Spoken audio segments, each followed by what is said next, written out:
Good morning, children.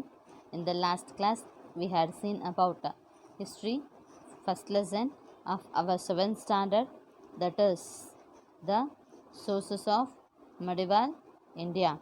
In this lesson, we had seen the information about the sources, அதாவது medieval இந்தியாவை பற்றின evidence நம்ம பார்த்தோம். So அது பார்த்திங்கனாக்கா ரெண்டு சோர்ஸஸாக, அதாவது ப்ரைமரி சோர்ஸஸாகவும் செகண்டரி சோர்ஸாகவும் டிவைட் ஆகிருக்கு. ப்ரைமரி சோர்ஸில் இன்ஸ்கிரிப்ஷன்ஸ், மோனுமெண்ட்ஸ் அண்ட் காயின்ஸ் நம்ம பார்த்தோம். அடுத்ததாக செகண்டரி சோர்ஸ், அதை பற்றி தான் இப்போ நம்ம பார்க்க போகிறோம். அண்ட் தென் ப்ரைமரி சோர்ஸில் நம்ம லாஸ்ட் கிளாஸில் ஜஸ்ட் காயின்ஸோட இன்ட்ரொடக்ஷன் பற்றி பார்த்தோம். ஸோ அதோட கண்டினியூவேஷன் நம்ம இப்போது பார்க்க போகிறோம். அண்ட் தென் நம்ம இந்த லெசனில் மோனுமெண்ட்ஸ் அதை பற்றியெல்லாம் நம்ம பார்த்தோம் இல்லையா. ஸோ இப்போ நம்ம காயின்ஸ்க்கு வந்துடலாம். ஸோ காயின்ஸ்னால் என்னது? ஸோ நம்ம இன்றைக்கி என்ன பண்ணுறோம், we are using that coin money இல்லையா, சில்வர் காயின் மணி. அதில் நம்ம என்ன பண்ணியிருக்கோம், நம்மளோட காயின்ஸ்லாம் பார்த்திங்கன்னா அந்த காந்தி தாத்தா பிக்சரு, அப்புறம் நம்மளோட நேஷ்னல் எம்ப்ளம், அந்த மாதிரிலாம் இன்ஸ்கிரிப்ஷன் போர்ட்ரேட்லாம் இருக்கும் இல்லையா.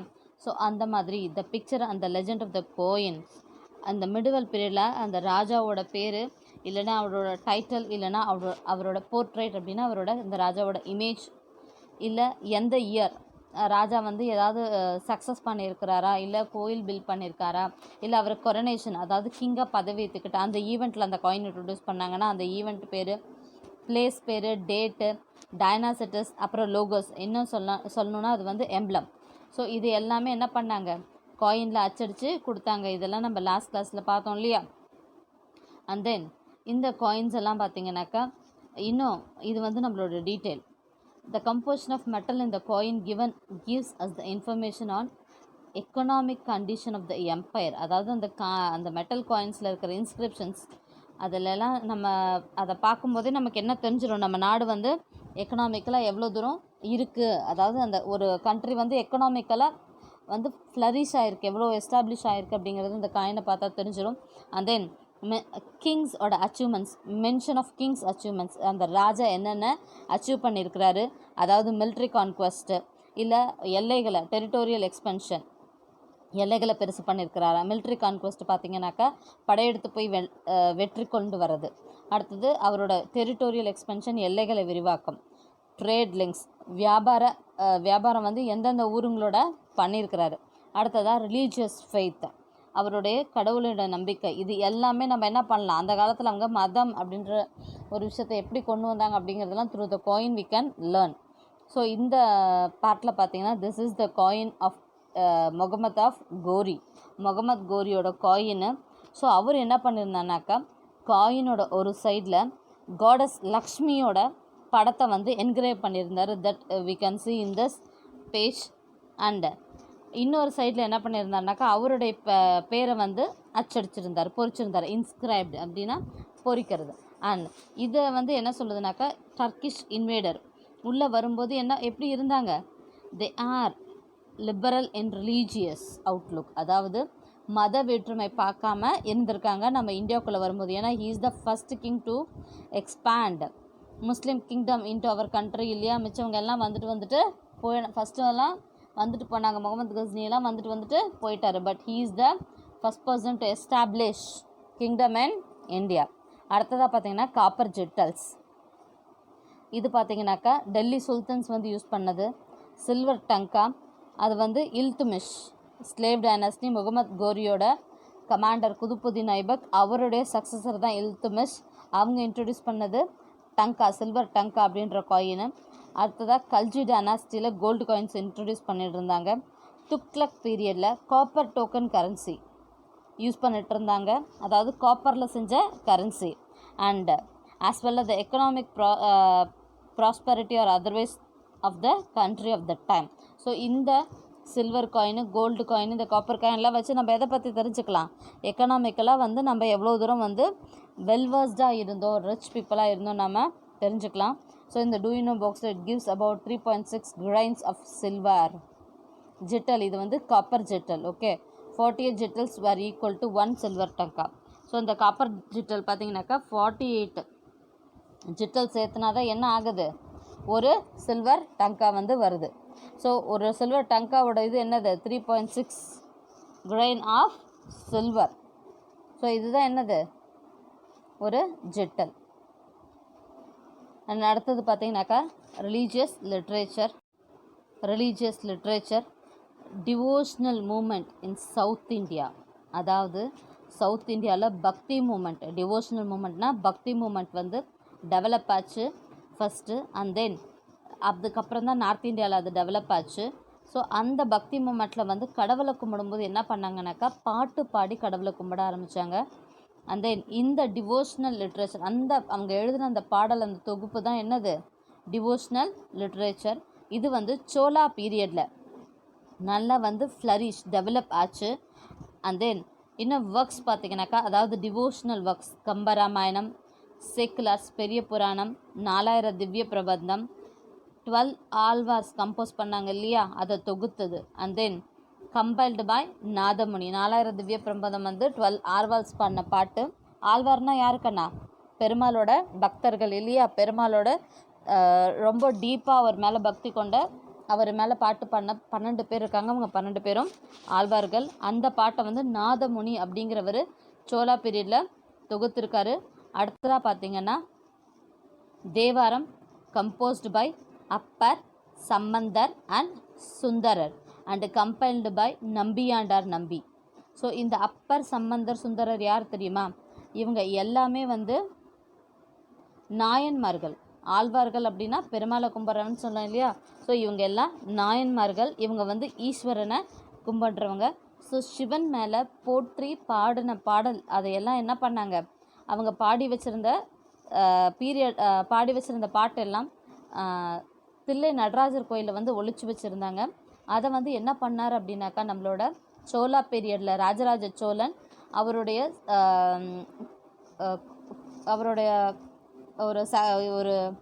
ஒரு தொண்டர்னு கூட சொல்லலாம், நம்பியாண்டார் நம்பி. அவர் என்ன பண்ணார், அவர் மூலிமா என்ன பண்ணார், இந்த பாட்டோட தொகுப்புகள் எல்லாம் கண்டுபிடிச்சி எடுத்து இன்றைக்கி நம்ம வந்து யூஸ் பண்ணிகிட்ருக்கோம். அப்படின்னா அன்றைக்கி அந்த நம்பியாண்டார் நம்பி ராஜராஜாவோட இன்ஃப்ளூயன்ஸில் இதெல்லாம் வெளியே கொண்டு வந்ததுனால தான் இன்றைக்கி நமக்கு இது கிடச்சிருக்கு.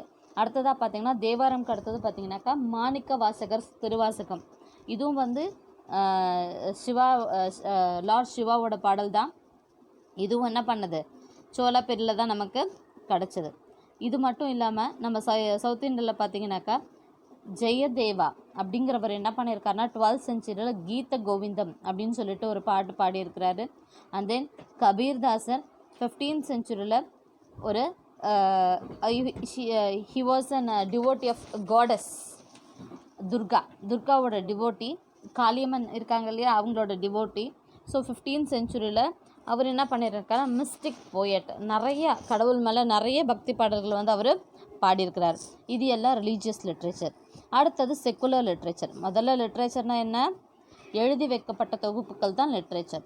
ஸோ மத அடிப்படையில் எழுதி வச்ச தொகுப்புகளை பார்த்தோம். இப்போ செக்குலர் லிட்ரேச்சர், மத சார்பின்மையாக எழுதப்படுற தொகுப்புகளை நம்ம பார்க்க போகிறோம். ஸோ மதம் சார்பில்லாமல் எப்படி எழுதுனாங்க அப்படின்னா, காமனாக இப்போ மதுரை விஜயம், ஒரு ராஜா வந்து எப்படி போய் ஒரு ரீஜனை கேப்சர் பண்ணார் அப்படிங்கிறது தான் என்னது, மதுரை விஜயம். அப்புறம் பார்த்திங்கனாக்கா அமுக்த மால்யதா.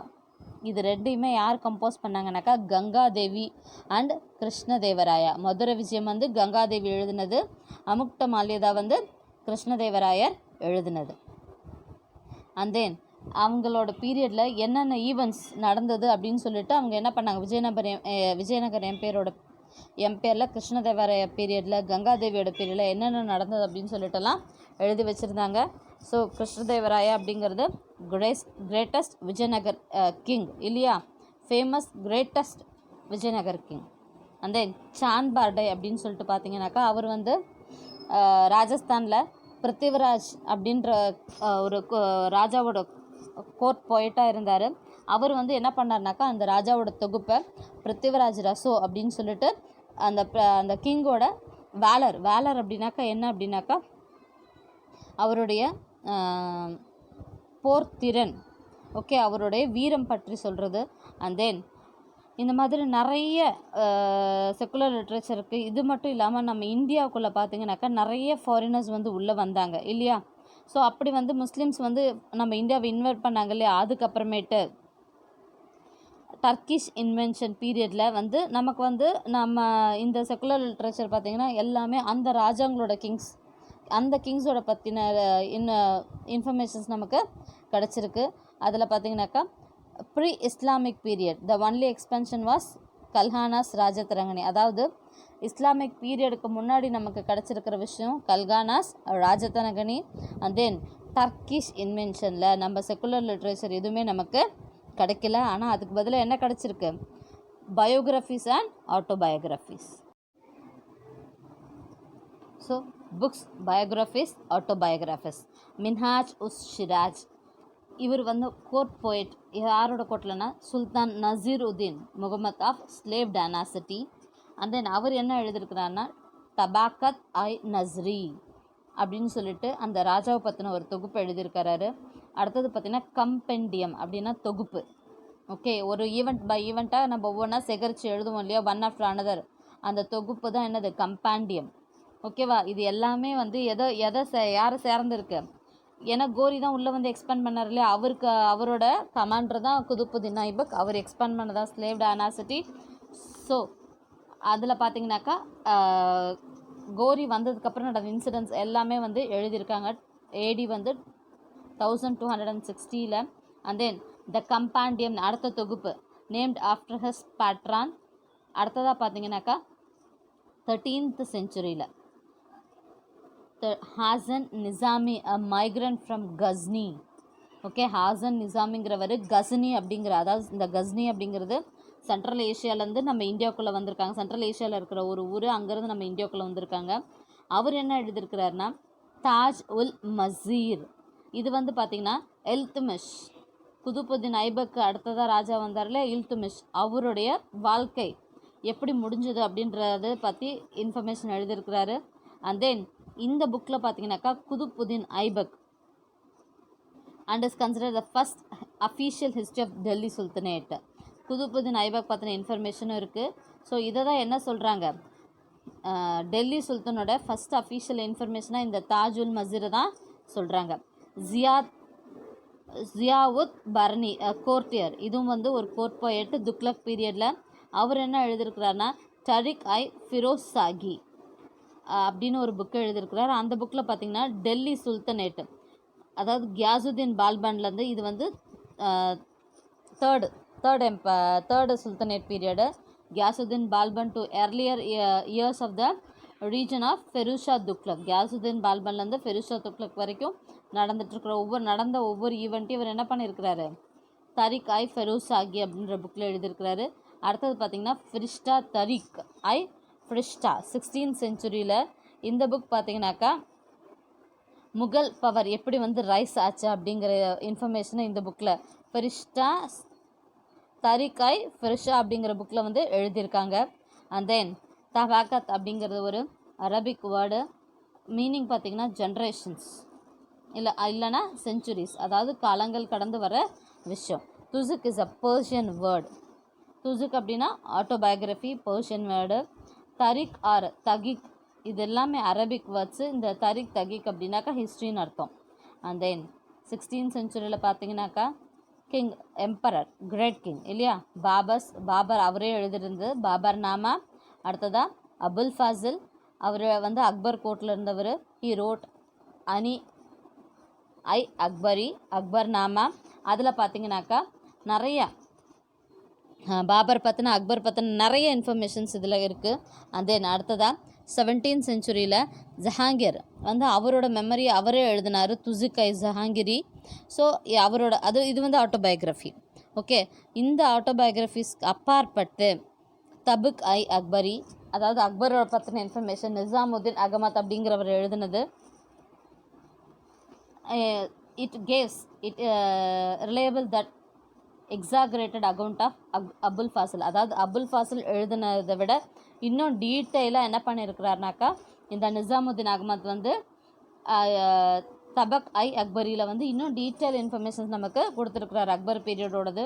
அண்ட் தென் அடுத்தது பார்த்திங்கனாக்கா பௌதானி, அவருடைய ஒர்க் பார்த்திங்கன்னா தரிக் ஐ பௌதானி. அவரோட ஹிஸ்ட்ரியாக அவர் வந்து 1595 எழுதியிருக்கிறாரு.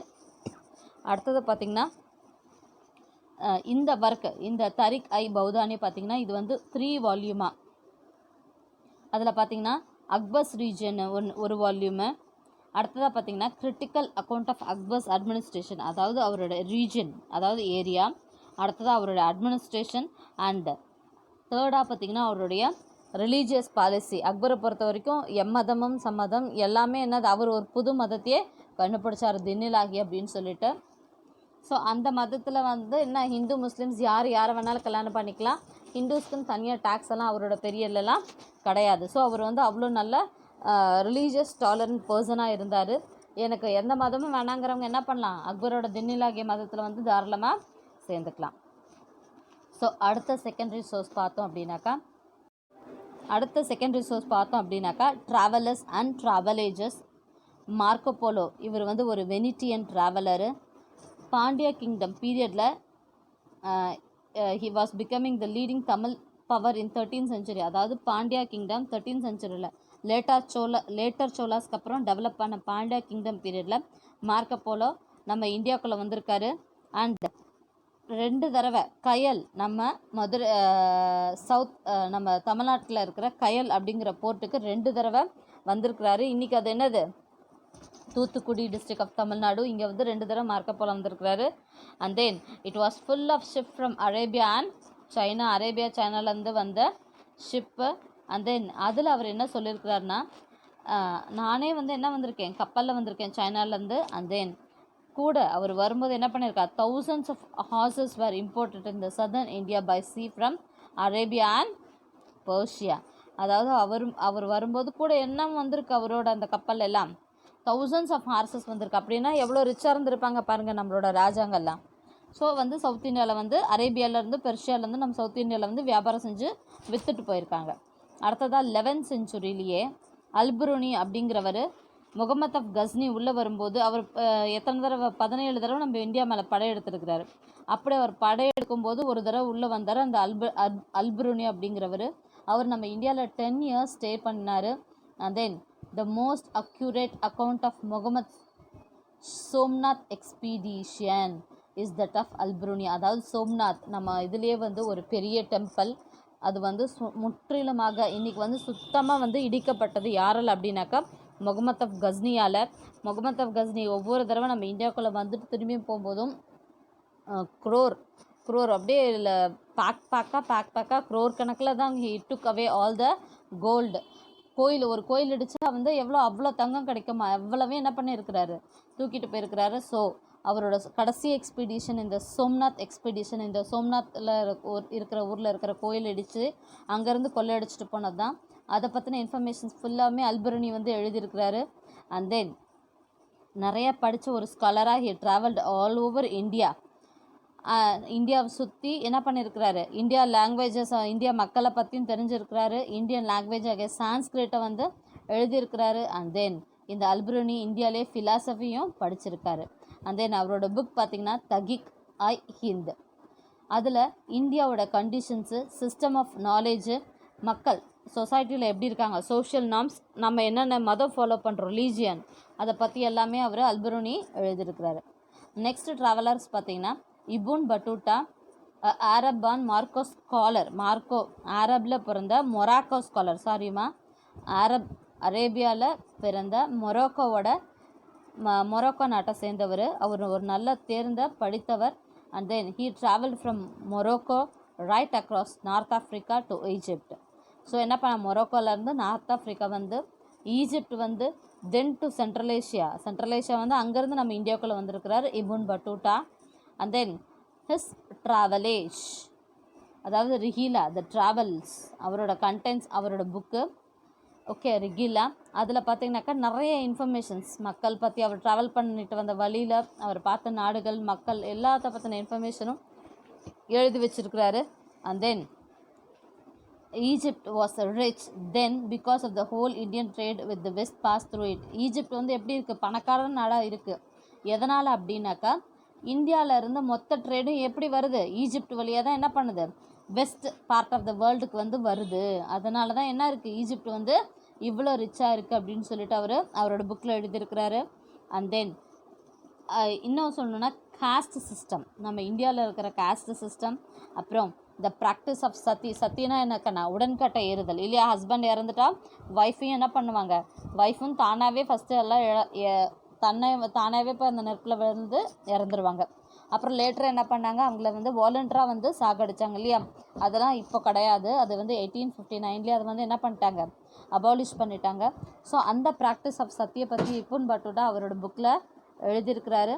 அண்ட் தென் நம்ம இந்தியன் மர்ச்சன்ட்ஸ் எப்படி எவ்வளோ போல்டாக ஃபாரின் போர்ட்டுக்கு போய் வியாபாரம் பண்ணாங்க, நம்ம இந்தியன் ஷிப்ஸ் எப்படி ட்ராவல் பண்ணது அப்படின்னு சொல்லிட்டு இன்ஃபர்மேஷன்ஸ் இருக்குது. நம்மளோட டெல்லி சிட்டி இருக்கு இல்லையா, சிட்டி ஆஃப் டெல்லி நம்மளோட கேபிட்டல் சிட்டி, இந்தியாவோட கேபிட்டல், அதை பற்றின இன்ஃபர்மேஷன்ஸ். அடுத்ததாக பார்த்திங்கன்னா அவரோட பீரியடில் பார்த்திங்கனாக்கா சுல்தான் முகமது பின் Tughlaq.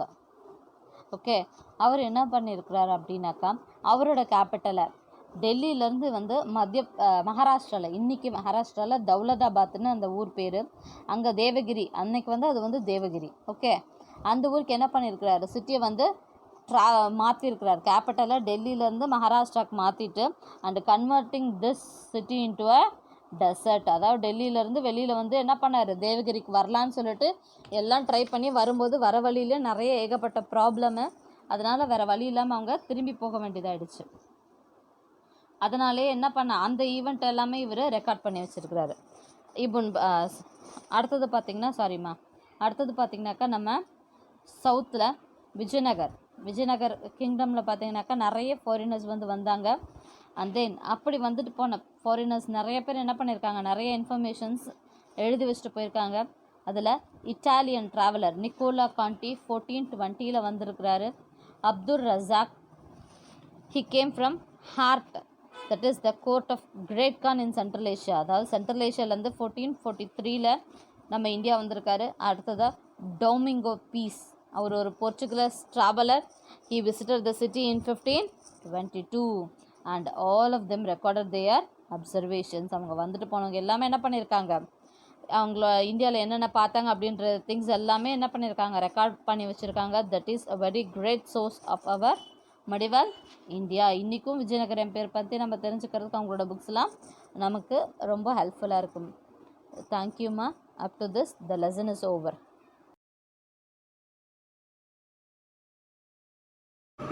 Now you can mark the book back objectives. Thank you, ma.